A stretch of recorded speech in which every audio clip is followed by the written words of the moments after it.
Good afternoon. Let's go ahead and call our gathering together. Colleagues, as chair of your faculty senate, it's my privilege to welcome you to the 2011 gathering of the Spring Faculty Assembly at Vanderbilt University. The weather's becoming beautiful, the flowers and trees are blooming, there's music in the air. A perfect time to redouble one's efforts and work longer hours in the last month of the academic year. One of the responsibilities of the Faculty Senate Executive Committee is the selection of the speaker for the Assembly. This year, we're pleased to showcase the outstanding research of Professor Ellen Goldring. Professor Goldring received her PhD in education from the University of Chicago, then returned to Tel Aviv University as a faculty member. She rapidly advanced to the position of senior lecturer with tenure. We were very fortunate to recruit her to Vanderbilt in 1991.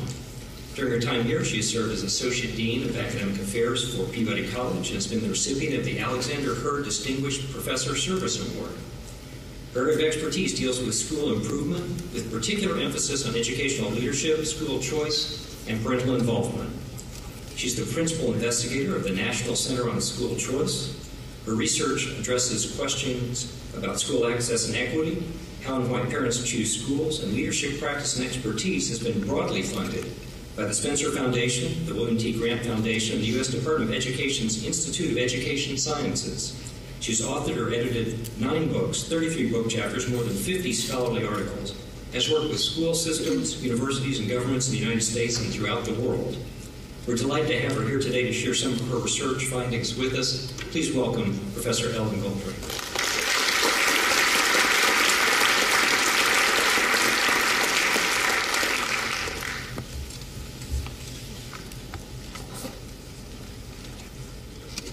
Thank you for that very warm introduction. And thank you for the opportunity to talk with you about the research from the National Center on School Choice.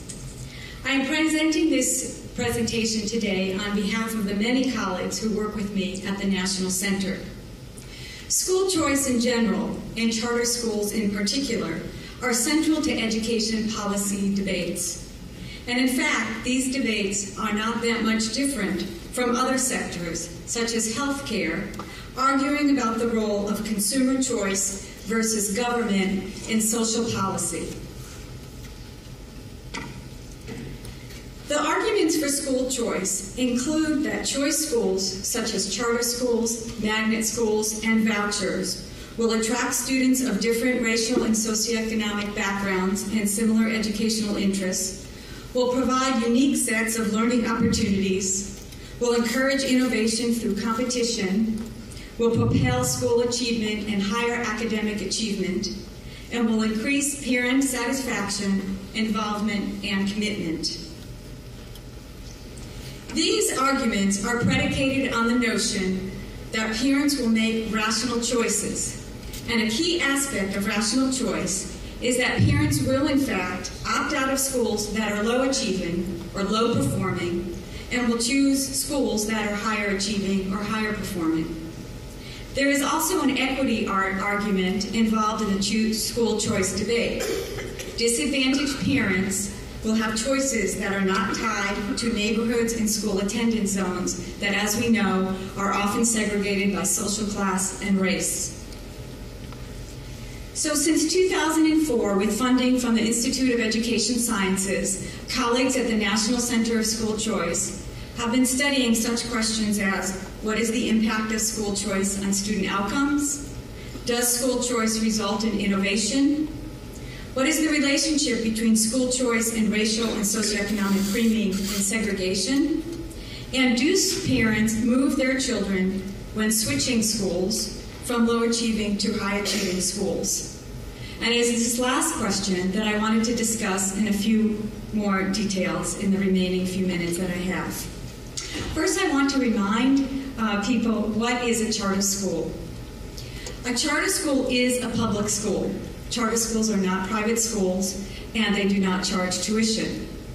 Charter schools offer parent choice, and parents can choose the schools based on the interests and inclinations of their children. Charter schools have an independent board of directors, and it is board policy that directs the day-to-day school operations and determines the school culture, curriculum, and programs. Charter schools are held accountable to the same state standards and accountability plans as all traditional public schools.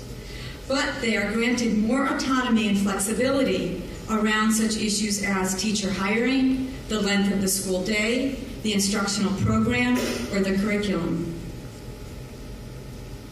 So in order to study the question of whether parent and students switch between low-achieving and high-achieving schools, we studied the schools in Indianapolis. Indianapolis charter schools are chartered by the mayor. They have a very rigorous and competitive application process to become a charter school. They are subject to a comprehensive accountability system. They offer a wide range of options for students across all grades, and they have both national and local charter operators.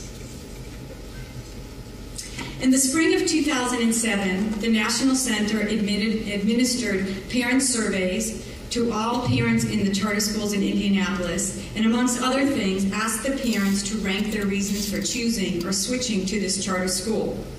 We also looked at the adequate yearly progress of each of the charter schools and the traditional public schools.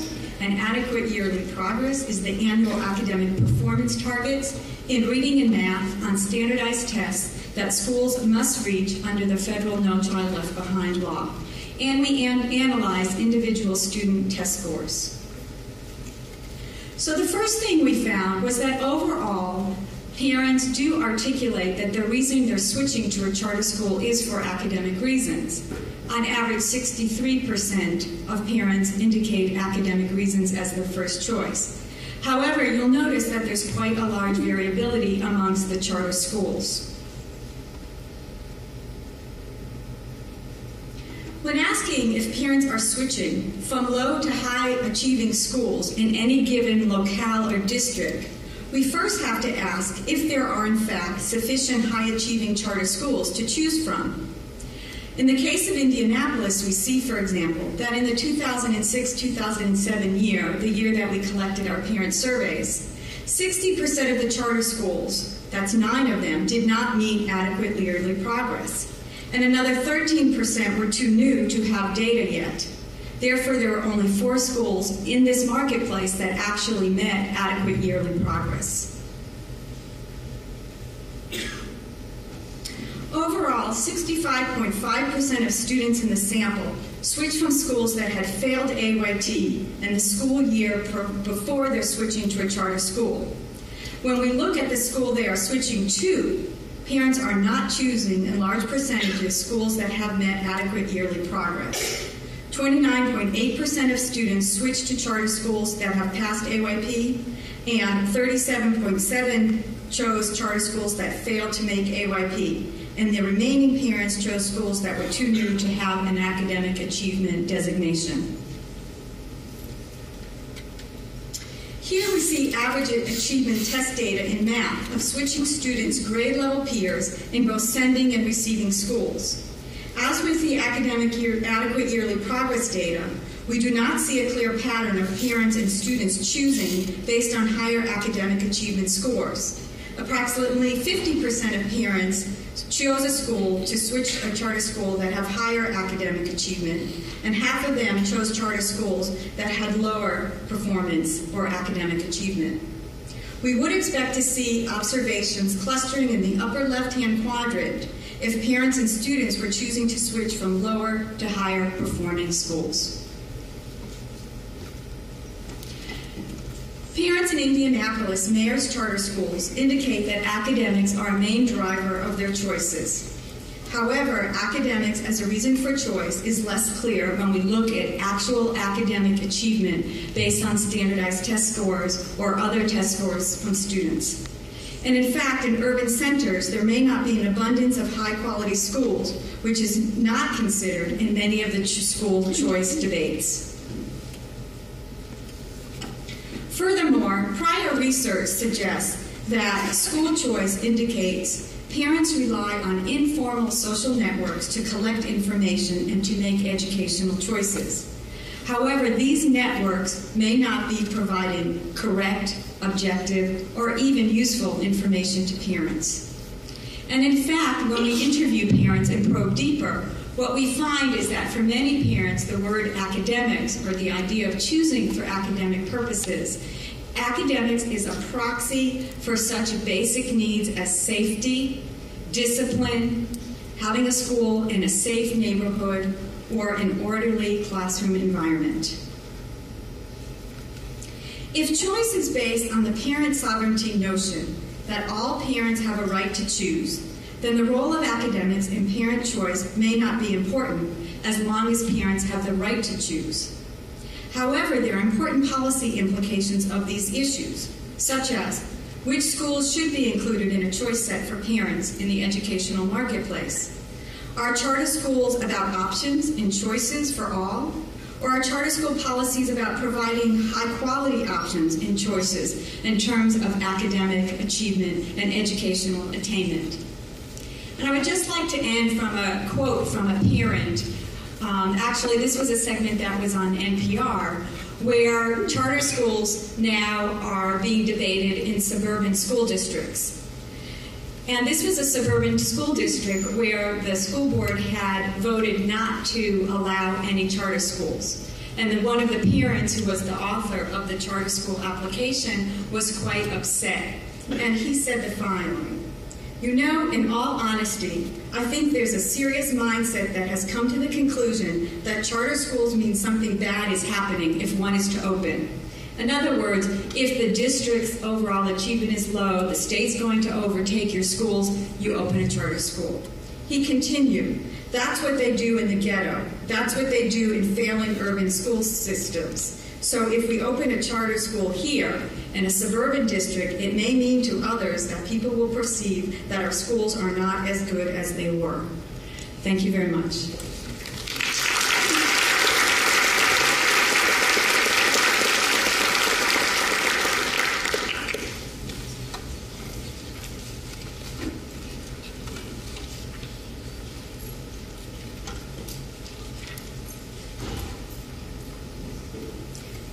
Thank you, Professor Goldring. That was excellent. Such a provocative work. Now I just want to move forward to give a brief progress report on the work that the Faculty Senate has done this year. The Faculty Senate is the representative and deliberative body of the faculties. Centrally involved in the governance of the university, is comprised of 48 elected members, although that's been changed recently, 10 deans of the colleges and schools, and 19 ex officio members, including the Chancellor. Ex officio members may participate fully in the deliberations, but they have no vote. The work of the Senate has been carried on, in particular by the Senate Executive Committee. These are the members of the Executive Committee. On the going from right to left, from the far right, you see Cynthia Pascal and Jack Roberts, who are the immediate past chair and immediate past vice chair. I'm surprised they don't have gray beards at this point and require walkers to get about from all the work they've done. Bobby Bodenheimer, shown in the center at the bottom, is the vice chair this year and has done an outstanding job. And your future leaders next year, David Weintraub and Greg Bars. So David will be your chair coming in July the 1st. They've done an outstanding job this year, and so I appreciate all their hard work. Most of the work of the Senate is done in the committees, and this slide indicates the different committees of the Faculty Senate: the Academic Policies and Services Committee, Student Life, Faculty Life, Senate Affairs, Professional Ethics and Academic Freedom, and a newly created task force. I thought I'd just highlight some of the things that they've done over the course of this year. The Academic Policies and Services Committee was chaired by Professor Lynn Ramey, chair of French and Italian, and Professor Eric Scarr from Microbiology and Immunology. Professor Ramey's on leave of absence this semester, and we're very grateful for Eric Scarr for stepping into the gap and doing a great job.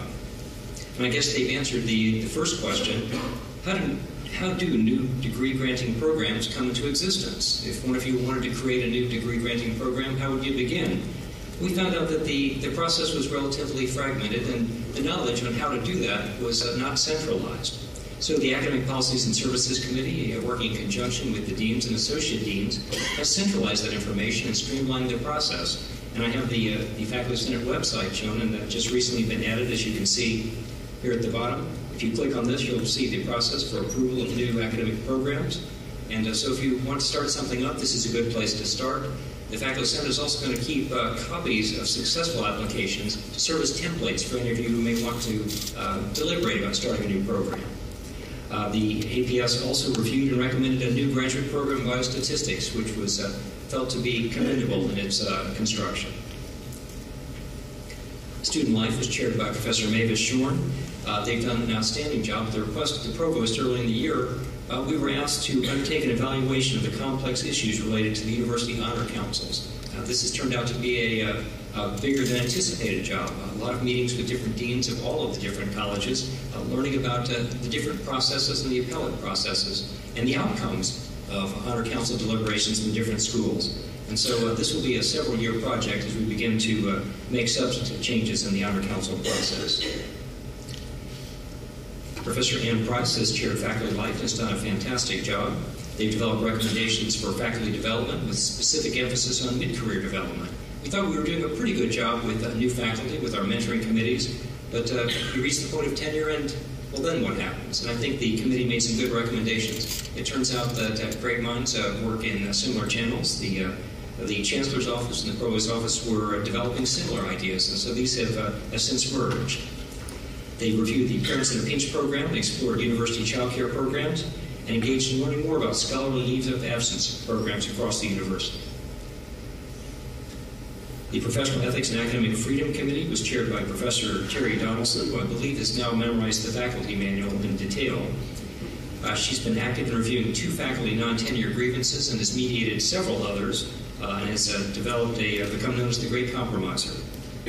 She has continued discussion with senior administration about Vanderbilt's e-discovery policy. By this I mean what governs the circumstances in which senior administrative officials can review the email of the faculty. And it turns out that it used to be a large number of people that has been pared down to a very small number of people so that your email is more like an envelope rather than a postcard. And only in very rare circumstances can it ever be looked at, and it's governed very carefully. The final language of this is being hammered out, and we expect to present this at the Fall Faculty Assembly for your review. This year we created a small task force chaired by Professor Agnes Fogo, who examined the role of faculty in the shared governance in the university. He completed an analysis of the compensation for faculty at University Central, and it's great to have the incredible non-overlapping expertise of the university. She brought in help from economics and standardized it to different regions of the country, and it turns out that our compensation packages for University Central are right on target. She also made recommendations about, this task force also made recommendations about utilization of new senators as the body of the Senate expands. And we started a new task force, the Alcohol and Prescription Drug Task Force, chaired by Professor Mary Yarbrough. Their goals are to garner data and to engage the relevant stakeholders. The plans are to make recommendations for strategies to make Vanderbilt the best in the United States in managing substance use and abuse among our students. And next, it's my distinct privilege to introduce someone known so well to all of us that I fear his introductions are frequently suboptimal. Our Chancellor Nick Zeppos was a Phi Beta Kappa graduate of the University of Wisconsin, a magna cum laude graduate of the University of Wisconsin Law School, where he served as editor-in-chief of the Law Review and was named the outstanding graduate of his class. In the mid-1980s, he practiced law at the U.S. Department of Justice with special expertise in appellate litigation involving complex regulatory, statutory, and constitutional matters. He joined the Vanderbilt faculty in 1987 as an assistant professor in the law school, where he won 5 teaching awards. Professor Zeppos has written widely on legislation, administrative law, and professional responsibility. As a reflection of his stature, he served as chair of the Scholars Committee that advised the Senate and the American Bar Association on the confirmation of Justice Stephen Breyer to the U.S. Supreme Court.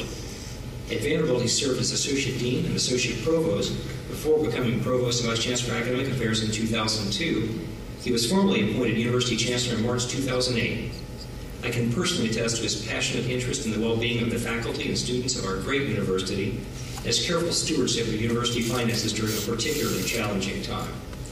Please welcome Chancellor Zeppos as he prepares to present the awards to some of our most deserving and most distinguished faculty.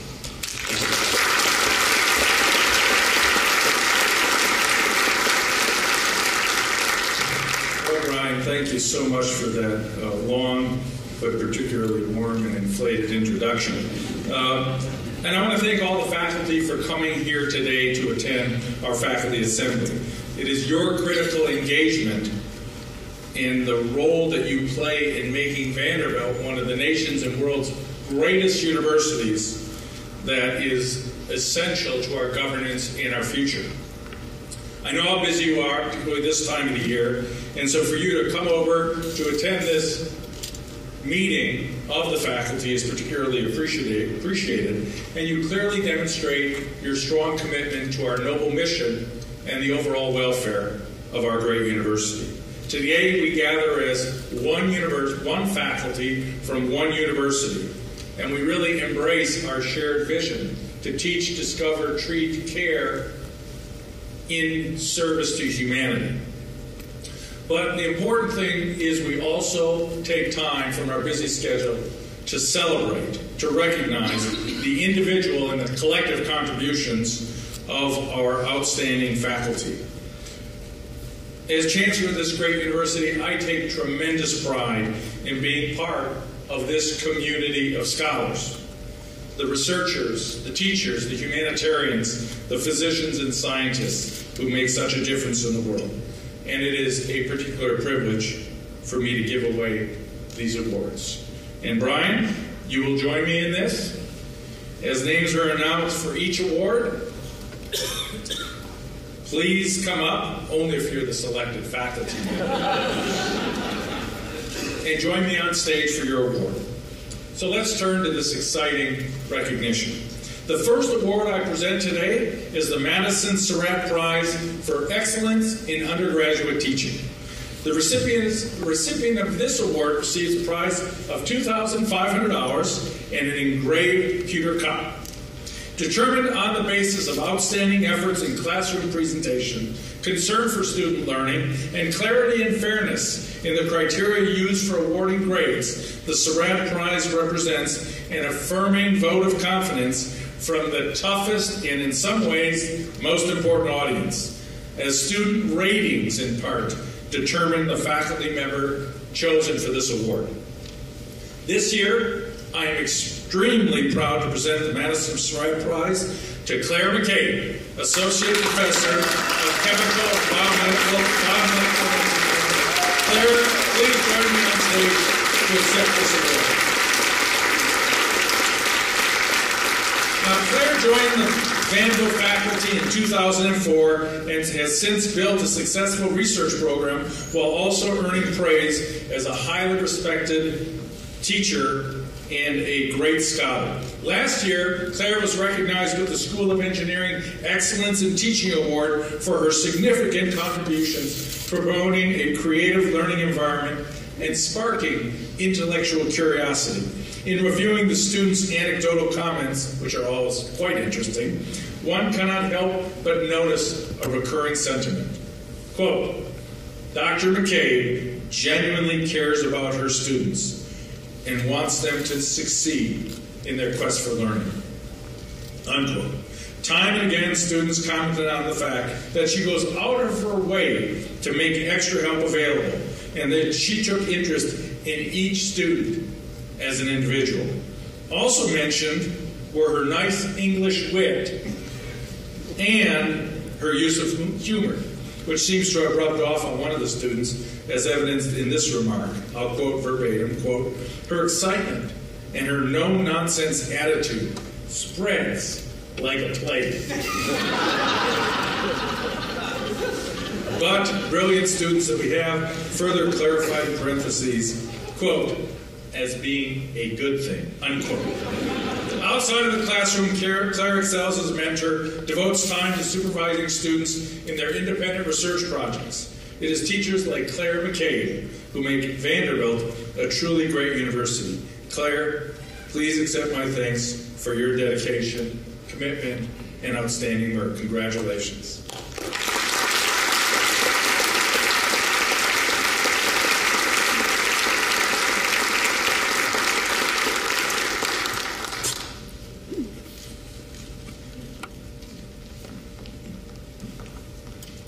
It's now time to award the Ellen Ingles Award for Excellence in Classroom Teaching. Endowed by the Ingles Foundation, this award recognizes exemplary teaching, and the recipient is honored with a cash prize of $2,500 and an engraved pewter cup. Students rank nominees for this prize on the basis of clarity and fairness of criteria for awarding grades, organization and engagement in the classroom, and availability and willingness to meet and engage outside of the classroom. After careful review, consideration of the students' rankings of many great faculty nominees this year, I am delighted to present the Ellen Ingles Award to Bunmi Olatunji, Assistant Professor of Psychology. Bunmi, please come on stage.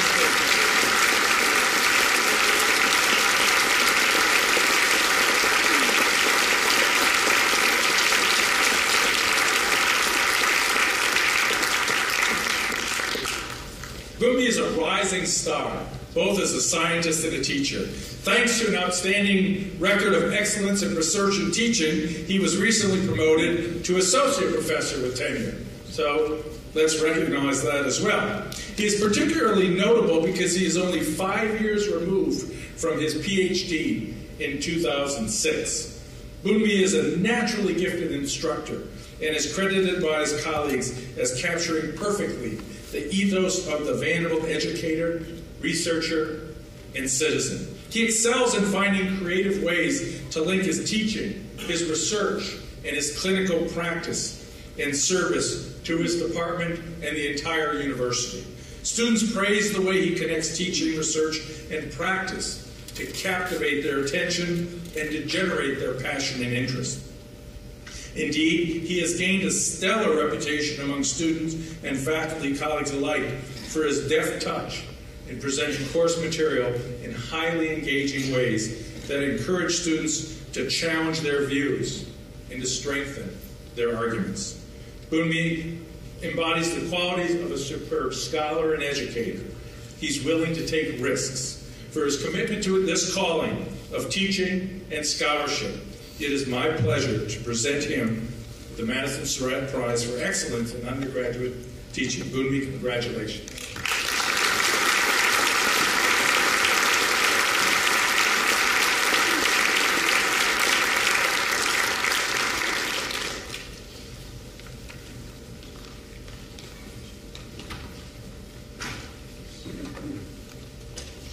Our next award has a rich legacy dating back to 1963 and was created to recognize the outstanding service at the time of the retirement of Chancellor Harvey Branscombe. The recipient of the Branscombe Award receives a cash award of $2,500, an engraved silver tray, and official designation as Harvey Branscombe Distinguished Professor for 1 academic year. Given in recognition of that unique combination of talent and achievement known as creative scholarship, which includes accomplishment in the creative arts as well as artistic performance, stimulating and inspiring teaching, which results in learning of a higher order, and service to students, colleagues, the university at large, and society at large. This year's Harvey Branscombe Distinguished Professor Award goes to David Furbish, Professor and Chair of Earth and Environmental Sciences and Professor of Civil and Environmental Engineering. David, please join me on stage.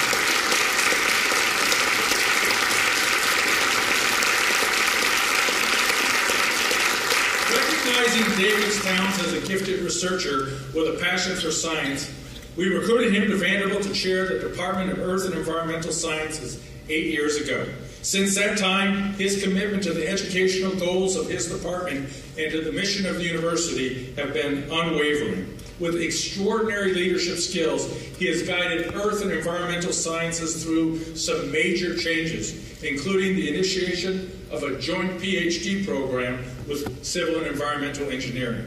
His contributions were instrumental in the creation of the Vanderbilt Institute of Energy and Environment and recruiting its first director, George Hornberger. David distinguishes Vanderbilt as a highly productive researcher whose scholarship is known for defining the field of statistical geomorphology. His book, Fluid Physics and Geology, is regarded as the best on the subject and is taught at universities throughout our nation. David is a great university citizen. He has chaired 6 committees for the college and the university. He also devotes his service to the advancement of science in our nation. And in the last 5 years, he has served on 4 National Science Foundation advisory panels and chaired the steering committee for the NSF Critical Zone Observatory Network. A colleague of his from Arizona State summed up an opinion shared by many by stating, quote, "David Furbish is a living national treasure. For his extraordinary contributions to Vanderbilt University, for inspiring our society as a leader in earth and environmental sciences, he is highly deserving of the Branscombe Distinguished Professor Award. I am proud and pleased to present it to him." David, congratulations.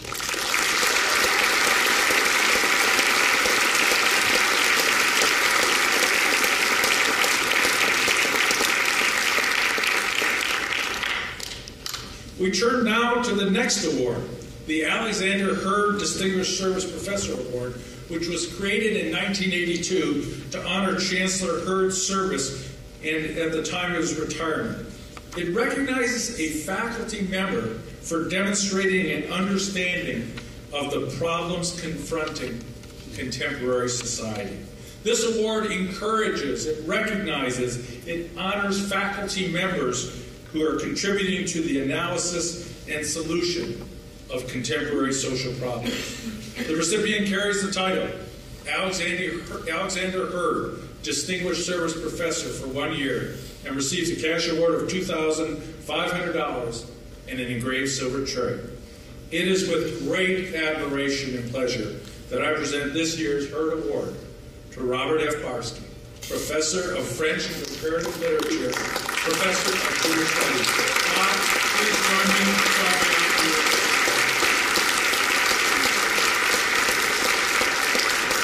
I think this is the only time I've seen him transported without being on the motorcycle.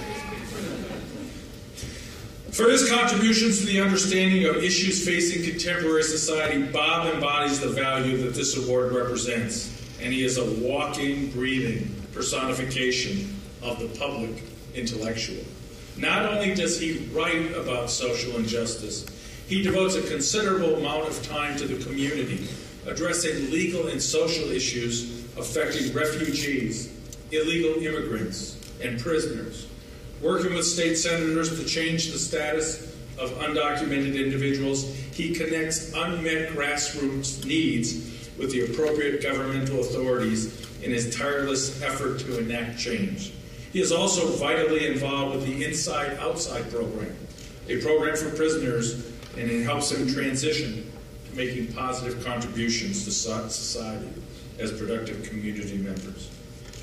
Bob is known worldwide for his absolutely brilliant books, Noam Chomsky, A Life in Dissent, The Chomsky Effect, A Radical Works Beyond the Ivory Tower, and on my desk yesterday arrived Zelig Harris, From American Linguistics to Socialist Zionism. With the heart of a public servant, he inspires his students and all of us to come down from the ivory tower in efforts to eliminate social injustice. The devotion that he shows to his students is incredible, making time to meet individually with each student to discuss their writing and give them constructive feedback.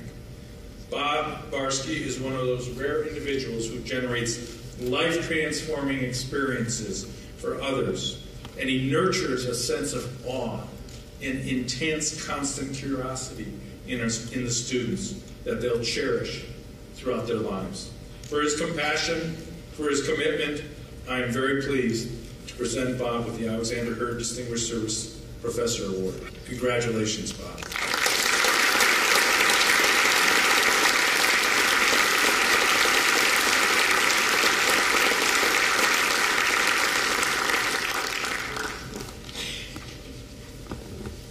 The final award is the Jobi Wyatt Distinguished University Professor Award, which honors the service of Chancellor Wyatt at the time of his retirement in 2000.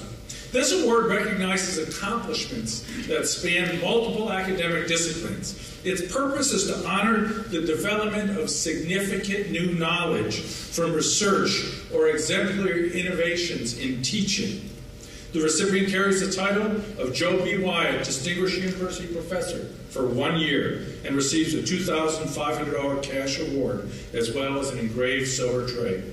With a great sense of pride, I'm very pleased to present this year's Jobi Wyatt Distinguished University Professor Award to Bruce Compass. Patricia and Rose Hart, Chair of Psychology and Human Development, and Professor of Pediatrics. Bruce, will you please come up here? Bruce is an amazing scientist and an equally amazing human being. Through his pioneering work, he has influenced the practice of both psychology and medicine. He is widely recognized for his research in depression in adolescents, psychological adjustment of children with cancer, and the neurocognitive deficits of children with cancer or sickle cell disease. In each of these areas of expertise, he is like a brilliant maestro, boldly, broadly engaging the entire academic community at Vanderbilt in interdisciplinary collaboration. Bruce is a devoted, caring, and highly skilled teacher. As co-director of clinical training in psychological sciences, he spans departments in Peabody and arts and science. He also directs the psychological oncology program in the Vanderbilt Ingram Cancer Center. With over 140 publications noted on his CV, he has contributed significantly to the scientific literature. He has served on the United States Congress Adolescent Health Project, the National Mental Health Association, the National Research Council's Institute of Medicine, the Carnegie Foundation, and the MacArthur Foundation. Currently, he serves as chair of the NIH Study Section on Psychosocial Development, Risk, and Prevention. Bruce Compass has committed himself in his professional career to caring for the young and helping those with serious medical issues cope with invasive treatments. Notably, he has focused a portion of his research on constructing methods designed to prevent depression in adolescents. For his compassionate and interdisciplinary contributions, which have greatly benefited our society and have brought great distinction to Vanderbilt, I am very pleased to present to Bruce Compass the Jobi Wyatt Distinguished University Professor. Congratulations, Bruce.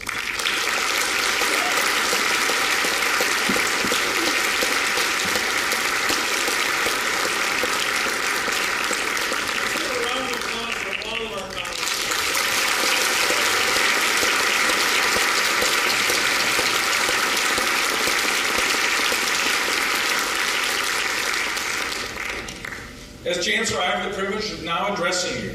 I do so twice a year, in August as we begin a new academic year, and in April as a fresh and beautiful spring helps us catch a second breath and make that mad dash toward the end of another academic year. These remain times of great challenge and troubling uncertainty for higher education in general, our nation, and the world at large. But I bring you much good news about our university this April, and I hope what I have to report will encourage you and reassure you even more than the sight of our campus in full spring bloom. I always like to begin by assessing our financial vital signs. First, our financial performance remains very strong. We expect to close the fiscal year with a bottom line of $156 million. A figure that is well ahead of our anticipated budget of $81 million. This much higher figure reflects a combination of factors, some of them one time, including large gifts, investment gains, strong performance in all areas, and plain old common sense, stretching and prioritizing to make ends meet. We should be especially pleased that in an enormously challenging economic and fiscal environment, our hospitals and clinics continue to perform exceptionally. In this same category, I want to assure you that our research funding from all sources remains strong. We expect that our funding this year will be over $600 million, a great accomplishment considering that last year's total included over $100 million in one-time stimulus funding. A second vital sign that we are in very good shape is the state of our Shape the Future campaign. First launched in 2003, the campaign draws to an end June 30th of this year. It now stands at $1.9 billion, surpassing its goal of $1.75 billion. I am particularly pleased that in this campaign and through our wise stewardship of investments, we have created over 180 new endowed chairs and secured over $300 million of endowment for scholarships. This success is the foundation for the significant strengthening of our faculty, the most important source of the university, and the increased ability to attract outstanding students that Vanderbilt has now the ability to attract. Over the past 8 years, the progress has been phenomenal. Endowed chairs allow us to retain our faculty, to recruit the very best, to do their best work in our environment. The scholarship support at a pivotal time in our economy allowed us to eliminate undergraduate loans for our students. Now, many of the most promising students in America, regardless of background, regardless of wealth, region, race, creed, can come to our university and earn a degree and go on to be leaders. While I'm relieved and happy that our continued financial strength allows us to invest significantly in our missions of researching, teaching, and serving, I am always aware that financial strength alone is never enough.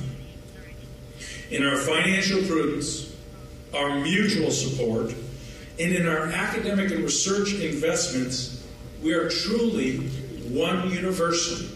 This is more than a slogan. It is how we best learn, how we best teach and discover together with our students and serve our broader mission. Our values, our culture, our vision as one university must remain distinctive and compelling. In all we do, we must always nurture and preserve our one university and the civility, the community, and the collaboration that grows out of it.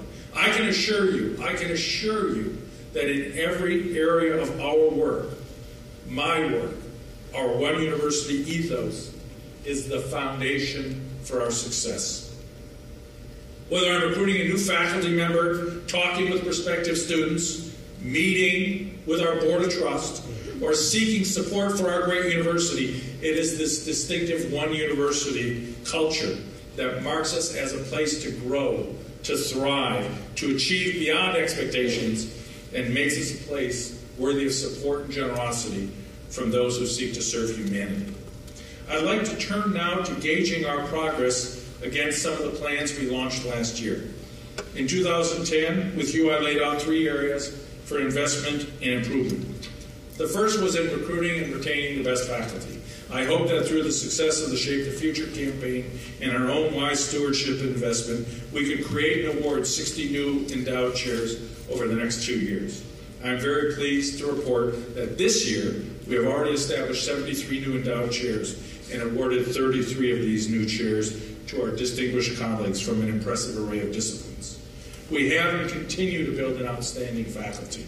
There are many, many ways to measure a university's progress. But certainly, one of the most important is through recognition by our peers, our funding agencies, and the visibility, the impact of our work. At an unprecedented pace, Vanderbilt's faculty are garnering awards that reflect the breadth of all that we can do in so many fields of inquiry. Faculty awards continue.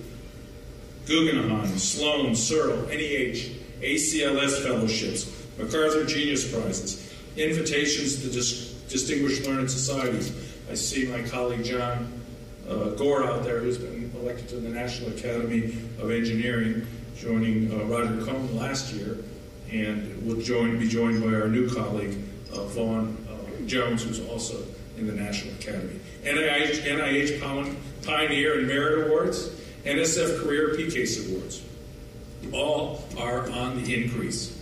And we can feel thankful that we are keeping up with their achievements through the best way we can by getting and awarding more endowed chairs. 2003, when the Shape the Future campaign began, Vanderbilt had 97 endowed chairs. Now, through our fundraising and wise stewardship, we have created an additional 180 new chairs. This is extraordinary progress, and we should celebrate it while remembering that in this area, our work is never done. Securing support for faculty and our students always remains our and my top priority. A second goal we set for ourselves last year was a new significant investment in graduate education. The excellence of our faculty now draws top PhD students. We need to assure that our investments in graduate education parallel the ones we made in undergraduate education so that we can draw the very best students. Last year we announced we'd improve stipends for graduate students, create a budget for recruiting graduate students. We are increasing the number of graduate lines, and we are earmarking funds for promising international students who cannot be supported on federal research grants. Those investments proved to be good ones, but we still needed to put the funding for graduate education at Vanderbilt on a much, much stronger footing. Traditionally, sadly, endowment support for graduate education has been meager, and federal funding is limited, particularly in the humanities. Last fall, I announced a 5-year commitment to create a new $100 million endowment for graduate education. I am so very happy to report that we are ahead of schedule, and we were able to create this $100 million endowment immediately. Our new goal must be, over the next 5 years, to add another $100 million to this critical fund for the future. A third proposal we made last year was to think boldly, without boundaries in faculty recruiting. I announced a new initiative supported annually with a $15 million fund to recruit the very best, the most distinguished faculty to Vanderbilt. Our financial strength and our focus on our priorities enables us to create this new hiring initiative to attract senior faculty to join you, faculty of extraordinary stature. Our growing academic stature, our investments in our One University strategy, our unique culture of civility and collaboration make Vanderbilt not a beginning or a transition place, but an attractive destination for the very best faculty to do their very best work. The faculty have responded with energy and keen deliberation in suggesting extraordinary people in a broad array of fields. Even today, as we gather to signal the close of the academic year, recruiting efforts under this initiative remain intense and active, not just for this year, but for future years. I expect that in the fall, when we gather next, you'll be able to welcome a number of new outstanding colleagues hired by you under this initiative. Let me turn now to survey the broader landscape for opportunities and the inevitable challenges. First, I want to mention the need to remain alert about our potential as one university in new and promising initiatives that recognize our leadership in humanities, social sciences, medicine, and biomedical sciences. Next year, we will welcome Jonathan Metzl, Nelson Tyrone Professor of Medicine and Sociology, as the new leader of our innovative Medicine, Health, and Society program. With all of our resources, coupled with our passion for discovery, we should be the leader in how advances in learning in the humanities and the social sciences can prevent disease, improve healthcare outcomes, and reduce the huge social costs of our inefficient healthcare system. Other opportunities are abound, and they're taking shape. Our investments in engineering, pharmacology, chemistry, related fields have produced promising new drug treatments for cancer and mental illness. And with our many areas of expertise, we are hopeful of making significant advances in robotics and medical devices. A new engineering dean, building on the outstanding leadership of Ken Galloway, and dedicated space for these amazing possibilities will be our priorities. Another important challenge and opportunity lies in the overhaul of and investment in our Office of Technology Transfer. Here, the work has already begun. A significant step in achieving the translation of discovery to product is the development of strong and long-term relationships with visionary entrepreneurs and industry leaders. We have now put in place key ingredients toward this relationship. Our efforts in this area are led by faculty scientists who themselves have sustained funding relationships and numerous contacts with industry. We have appointed an external advisory committee of experienced venture capitalists and entrepreneurs with background and presence in key industries and innovation centers who are engaged and committed to our success. And we have nested our innovative work in our Vanderbilt Institute for Clinical Translation and Research, led by Associate Vice Chancellor Gordon Bernard. The expertise, infrastructure, and resources provided by Gordon and his team will bring us exceptional energy and focus for translating our discoveries and innovations into tools for a far better world. In closing, I will ask two questions that relate to our challenges and opportunities ahead. Who will fund research, discovery, and education in the future? How will we make marked improvements in healthcare and the fairness and efficiency of its delivery?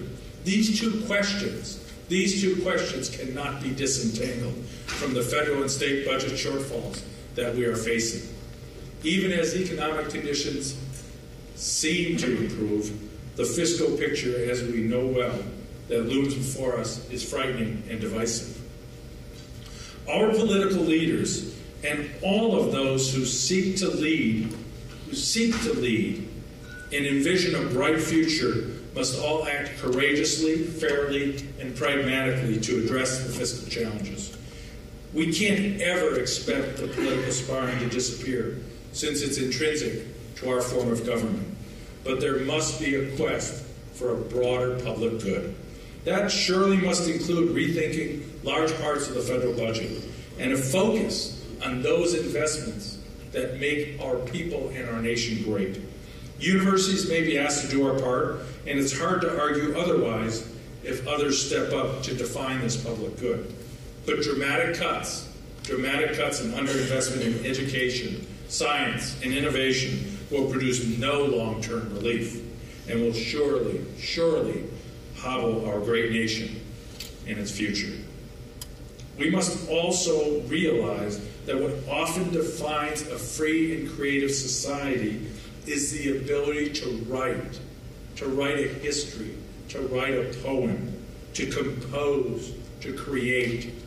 Other nations will never outpace us, so long as we affirm that investment in creativity, arts, and discovery is essential that all we do. Reform, reductions in healthcare entitlement programs may be coming, but they must be undertaken wisely to ensure long-term fiscal and human health. Science and discovery, literally, in our own backyard, can be transformative if developed by leaders and championed by wise statesmen. Grounding efficient and compassionate healthcare in the learning of the university, our university, it will not solve all of our nation's fiscal problems, but surely it will get us off on a good start. It is only April, yet mine and your academic circadian rhythms reads almost summer. I really want to thank you for all your hard work, your sacrifice, your passion, your leadership, and most importantly, commitment to our mission. I also want to thank you for the privilege of being your faculty colleague and serving as your chancellor. I look forward to seeing you at the reception. Thank you.